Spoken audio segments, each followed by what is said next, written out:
Општина Дојран не може сама да го сервисира долгот за проектот пречистителна станица кон Европската Унија во висина од 150.000 евра. Нема капацитет ниту пак доволно финансиски средства за оваа година да го исплати побарувањето на Европската Унија што стои од 2016 година. Градоначалникот Тангов бара владата да помогне да се реши ситуацијата.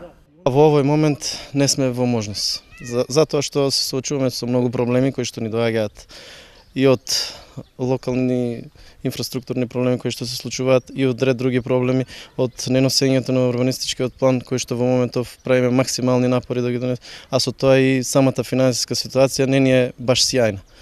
Автоматски со тоа, доколку дојде до моментот на отплаќање на долгот од страна на општина Дојран, ќе се соочиме со максимални проблеми, односно со блокирање на самата сметка.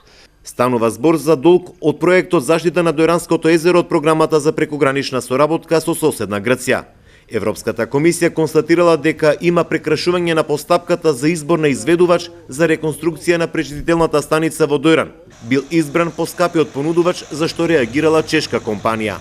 Притискаат роковите од Европската Унија за неподмирениот долг на Дојран за проектот пречистителна станица. Државата мора да се изјасни кој и како ќе го подмири долгот во висина од 150.000 евра.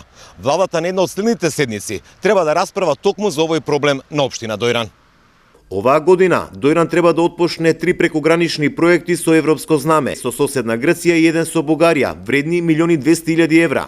Ако не успее Македонија да се разложи за овој проект кон Европската Унија, за општина Дојран ќе стекнат европските пари.